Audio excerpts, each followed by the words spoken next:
I can already see it happening. There's rumblings out on the internet's world. There's media maybe perpetuating this. So let's just nip it all in the bud right now. Let's stop the conversation. Paolo Banchero is running away with Rookie of the Year. There's no argument against him. I'm sorry. You want me to make the argument? Fine. You got the next 10 minutes to listen to figure that out. It's time for Locked On Magic.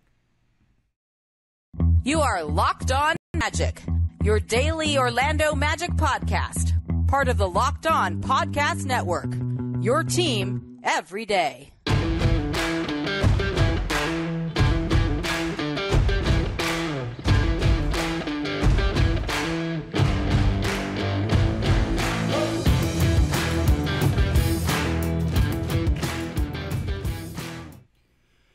And you are indeed Locked On Magic. Today is March 7th, 2023. My name is Philip Rossman-Reich. I'm the expert and site editor over at OrlandoMagicDaily.com. Of course, follow me on Twitter at PhilipRR_OMD. On today's episode of Locked On Magic, there is rumblings. There are people trying to make the Rookie of the Year race a race. But guess what? Paolo Banchero is like Max Verstappen. He is so far ahead of the field. You're playing for second place, everybody.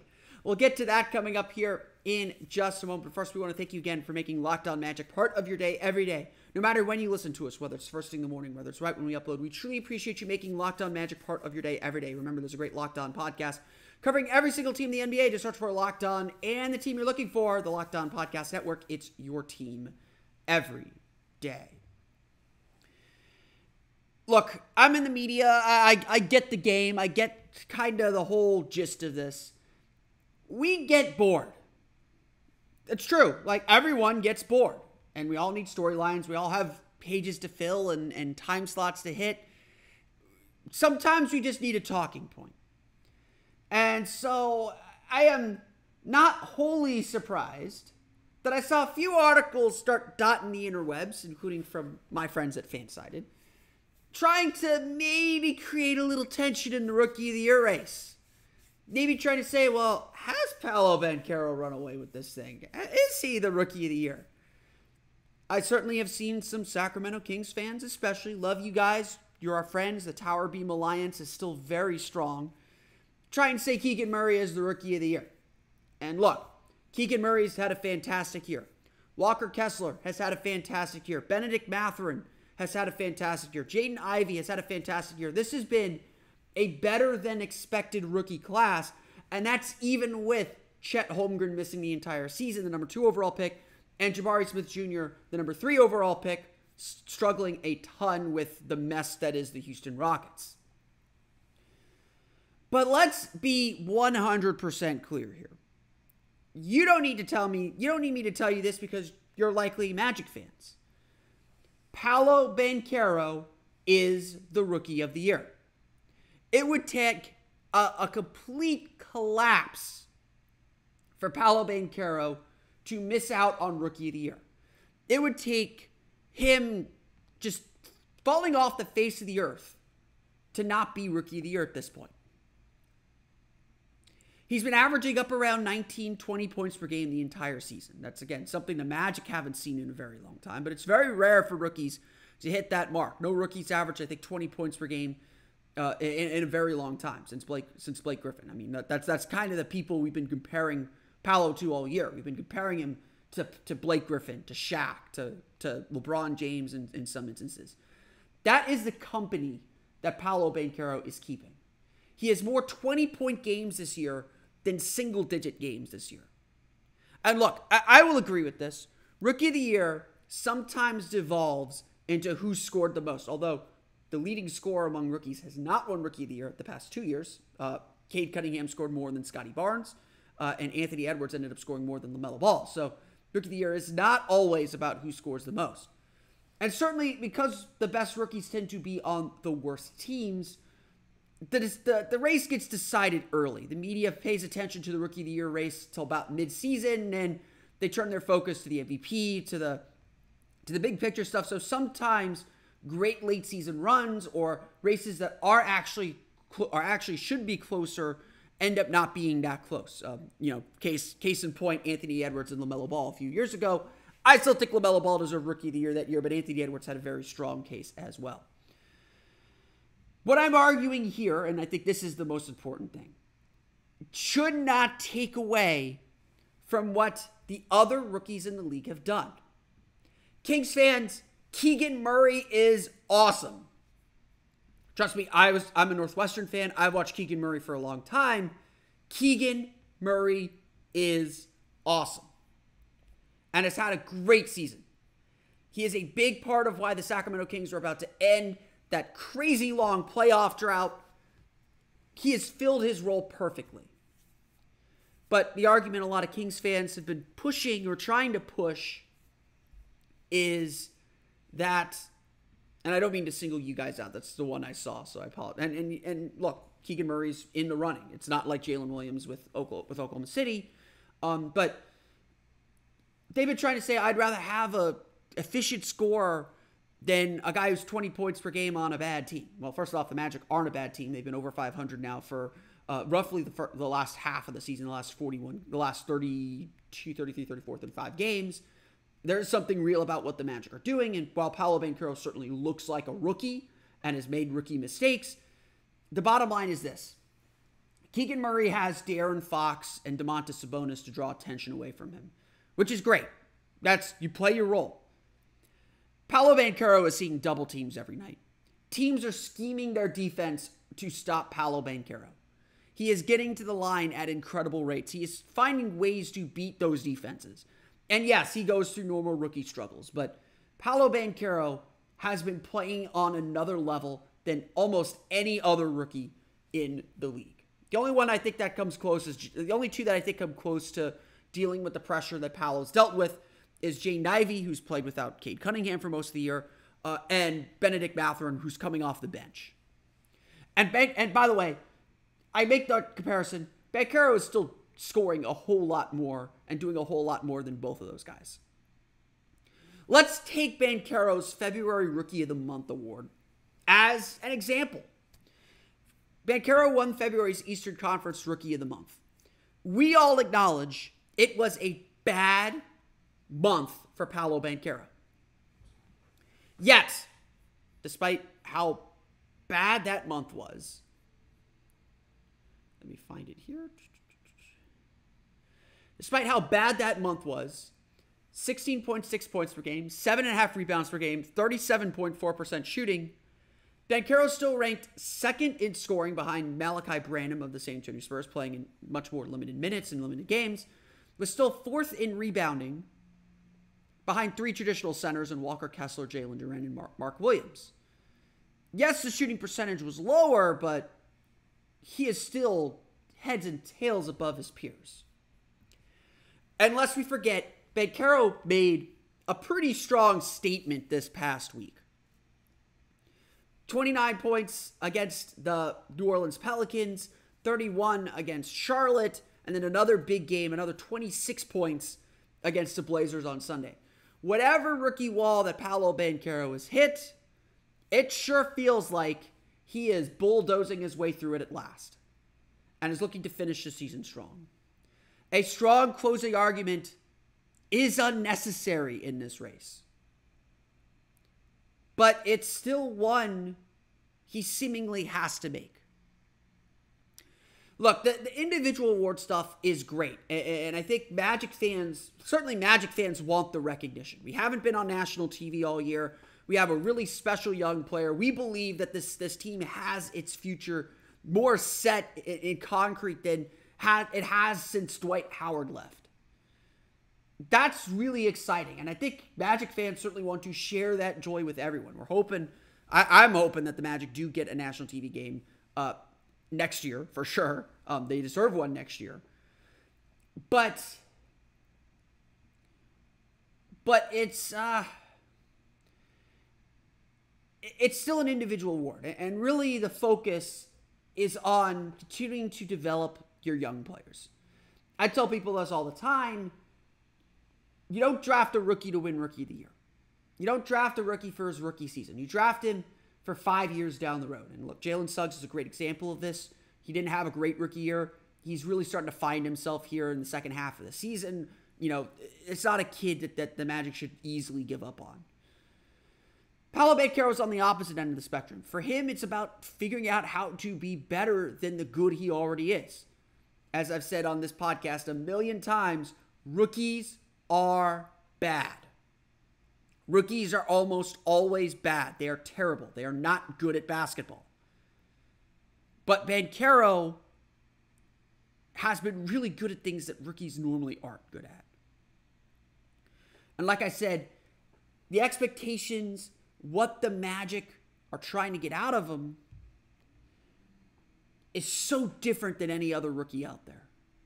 And the fact that Banchero has succeeded, the fact that Banchero has thrived, is reason enough to hand him the award now. We will celebrate that award at the end of the season because I think it's going to be a runaway race. Paolo Banchero is your Rookie of the Year. So when other teams and other players and other people try to make arguments for it, tough luck. That race is over. Since we're talking rookies, let's look ahead a little bit to the NBA draft. We're going to talk about some players to watch as conference tournaments pick up this week. We'll get to that coming up here in just a moment. But first, a quick word from our pals at Built Bar. Looking for a delicious treat, but don't want all the fat and calories? Well, then you got to try Built Bar. We just got through, we're still in the kind of the first part of the year. We're almost through the first quarter of the year, I suppose. I don't know how that works. Those New Year's resolutions are still hanging above your head. They're still hanging over my head for sure. And so if you're trying to eat a little healthier, Built Bar is the perfect snack to get you through your day. Healthy is actually tasty with Built Bar. They're so delicious you won't think they're good for you. They're perfect for those lingering resolutions. What makes Built Bar so good? Well, 100% real chocolate helps. So all the bars are covered in 100% real chocolate, and they come in unbelievable flavors like churro, peanut butter brownie, coconut, almond, and more. It's really amazing how Built Bar does it. I am not a protein bar person, but I find these bars to be absolutely delicious. They're really, the stats on them are incredible. Only 130 calories, 4 grams of sugar with a whopping 17 grams of protein. Replace a bag of chips with this and you will be golden. And now you don't need to wait around to get a box. For years, we've been talking about ordering your Built Bars at Built.com, which of course you can still do. Now you can get them at your local Walmart or Sam's Club. I even saw them at Publix the other day. So you could get them everywhere, it seems like. That's right. Head to your nearest Walmart today, walk to the pharmacy section, and grab yourself a box of Built Bars. You can pick up a 4-bar box of cookies and cream, double chocolate, or coconut puffs.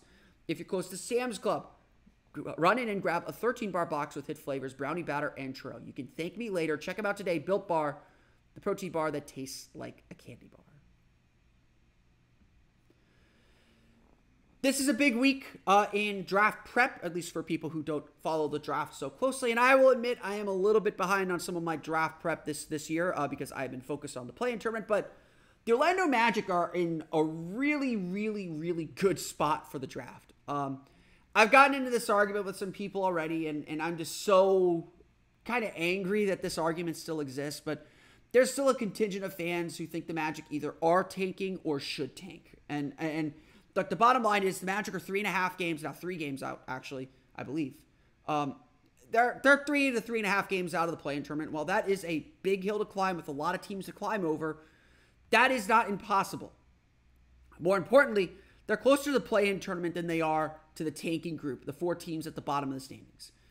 The reality is the Magic are not going to get to the bottom 4. They're not going to get top odds in the lottery. And while, yes, the argument with tanking is you just maximize your odds no matter where they are, that's not healthy for this team.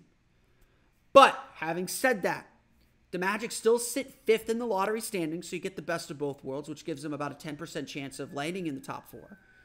And the Chicago Bulls are 6th. 6th or 7th right now. And that's important because the Magic get Chicago's pick if it's outside the top 4. So maybe y'all should be cheering for Chicago to win a little bit more. I don't know what the balance is there. Orlando is, in all likelihood, not for sure, but in all likelihood, looking at 2 top 10 picks in this year's draft. Now, whether the Magic keep both those picks, whether the Magic try and trade one of them or spin them both off to get a veteran player, that remains to be seen. But there are a lot of interesting players in this year's draft. This is going to be an interesting draft class. I don't think it's full outside of Scoot Henderson and Victor Wembanyama it may not have the super elite prospects, but they're going to be some solid role players. There's going to be some solid guys coming out of this draft and some really interesting talent that fits kind of the modern NBA. And there's a lot of guys that the Magic would like. So, there are kind of obviously the two categories. You take the best player available, you take the best fit. Certainly the Magic are getting to a point where they need to think a little bit more about fit. And what's going to help this roster take its next step. And obviously the next big thing is shooting. And luckily there are some shooters in this draft. While a lot of people are talking about Amen and Ausar Thompson, they are playmakers and drivers and slashers. They are not necessarily shooters. They are extremely talented. They've been playing this year at Overtime Elite. I'm not saying pass on those guys because they are super duper talented, especially with that first pick. But I think my eye has moved to other players. The big name to watch, especially as conference, watch the Big 12 tournament this year. The Big 12 has been the best conference in all of college basketball this year. But there's going to be a lot of prospects coming from the Big 12.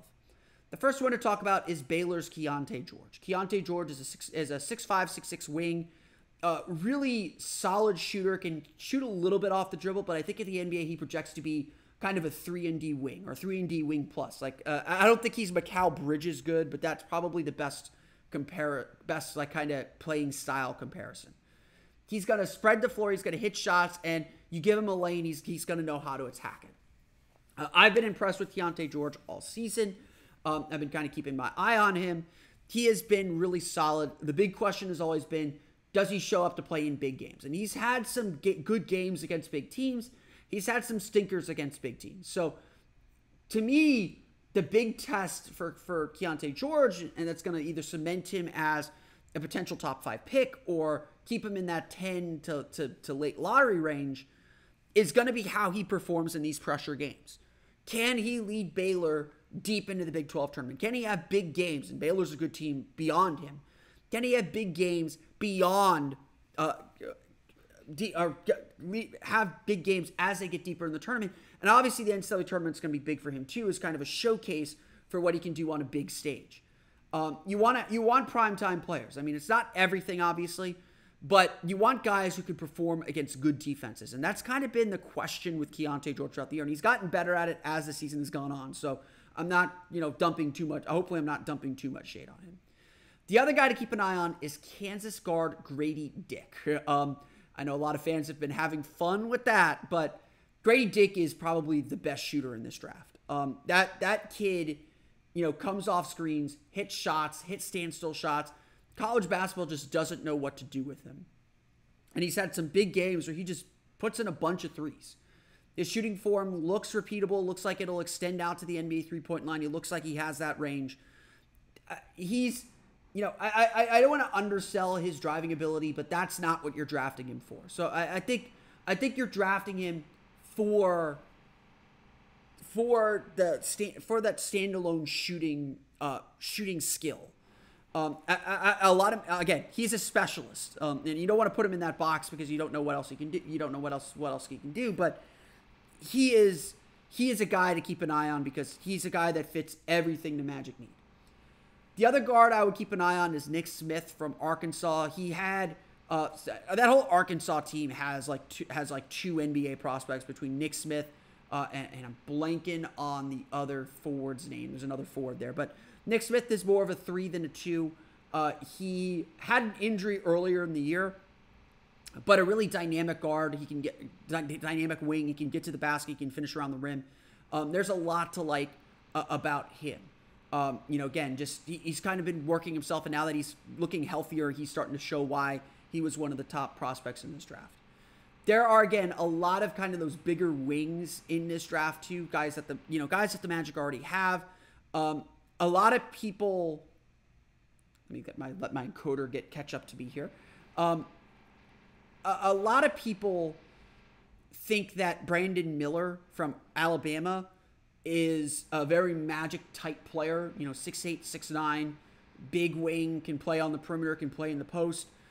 Obviously, his off-court issues are, concerning probably isn't the right word, because it does seem like he is cooperating with the investigation that's going on. If you don't know, Brandon Miller was driving a teammate, had his gun in his car, drove the gun to his teammate, and then his teammate used that gun to allegedly shoot two people. It's a really scary and terrifying thing. So far, Brandon Miller has not been charged with anything. The Alabama authorities say there's nothing to charge him with, but especially with what's going on with John Morant right now, those kind of associations really do kind of sting and really do kind of, are on front of mind. So you're looking at potentially a very talented player who maybe the NBA doesn't care about these things. Maybe they do. You are looking at a potentially very talented player who could be the third pick, could be the fourth pick, that could drop. And the Magic have a long history of not taking guys with, quote unquote character issues, with these kind of things in their background. They've got a long history of avoiding those kinds of players and people. That's not to say Brandon Miller isn't a good person, and just made an honest mistake, or was purely ignorant to what was going to happen when he delivered a friend's gun back to him. But it's not a good situation.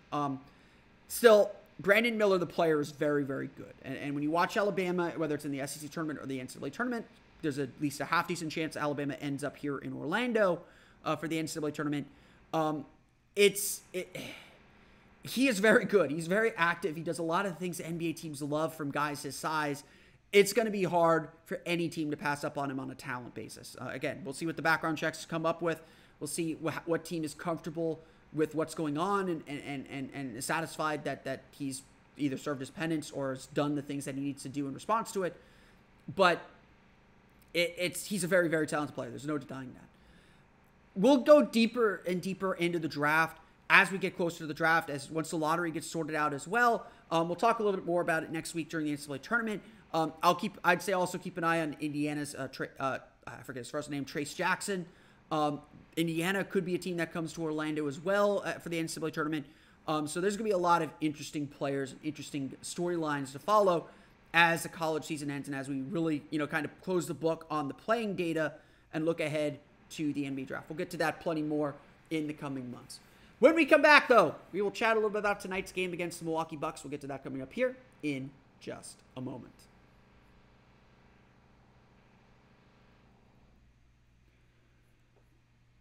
But first, if my copy will load, I can tell you what my ad read's going to be. But first, a quick word from our friends over at FanDuel. We are past the midway point of the season, heading for home. And now is the perfect time to download FanDuel, America's #1 sportsbook, because new customers get a no-sweat first bet up to $1,000. That's bonus bets back if your first bet doesn't win. Just download the FanDuel Sportsbook app. It's safe, secure, and super easy to use. Then you can bet on everything from the money line to point scores and threes drained. Get those really good odds on Paolo Banchero winning Rookie of the Year. I've already closed the book on that, so maybe FanDuel's closed betting on that too, because it's that obvious.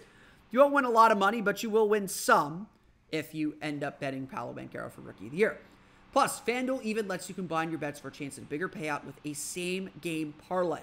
So don't miss a chance to get your no-sweat first bet up to $1,000 in bonus bets when you go to FanDuel.com/LockedOn. That's FanDuel.com/LockedOn to learn more. Make every moment more with FanDuel, an official sports betting partner of the NBA. The Orlando Magic continue their homestand at the halfway point here against the Milwaukee Bucks. We saw Milwaukee last week. It did not turn out so hot. Milwaukee hit 26 threes. Giannis scored 31 points, and it was just...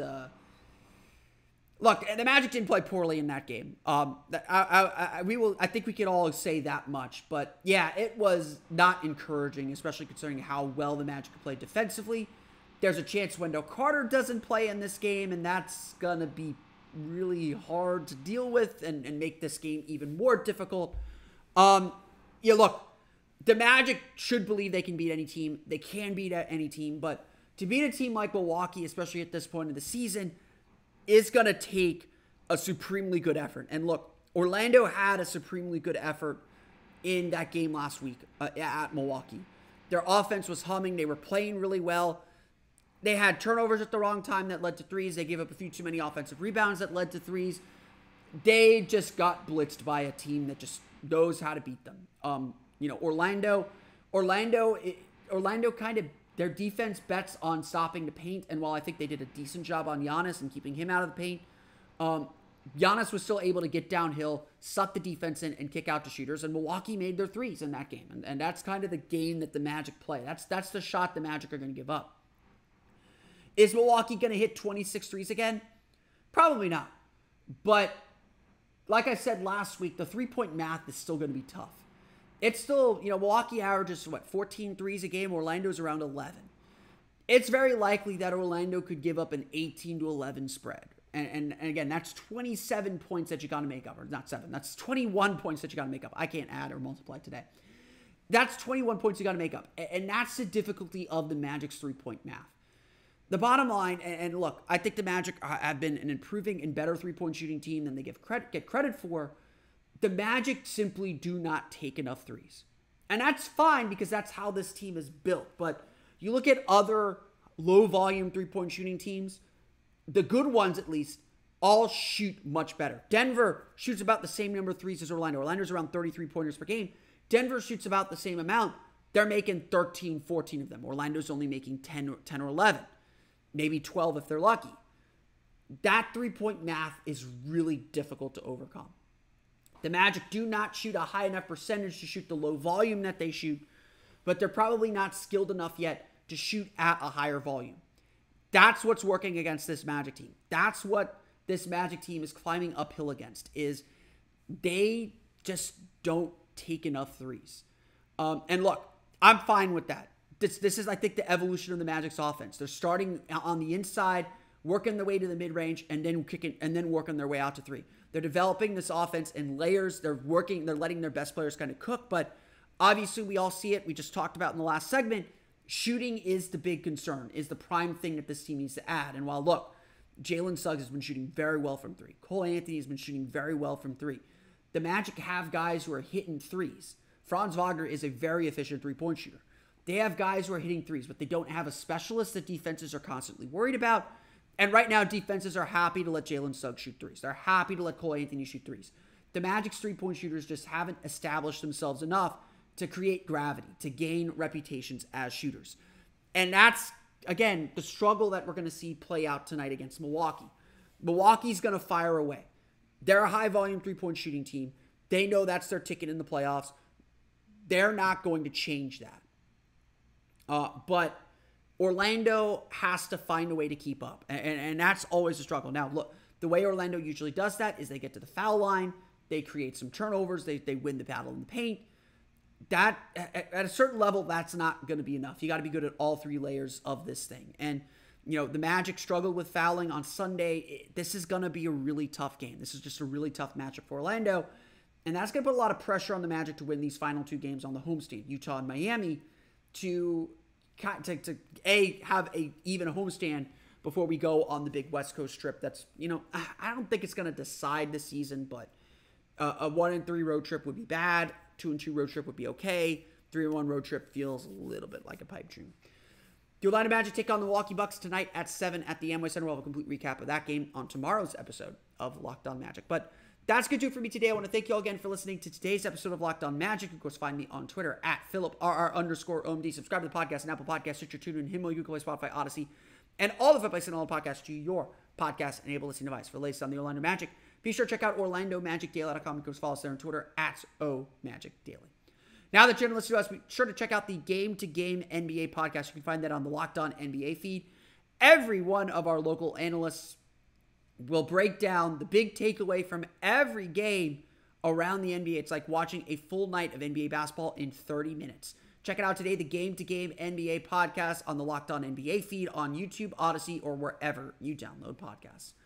That's going to do it for me, though. I want to thank you all again for listening to today's episode of Locked On Magic. For Orlando Magic Daily and Locked On Magic, this has been Philip Rossman-Reich. We'll see you all again next time for another episode of Locked On Magic.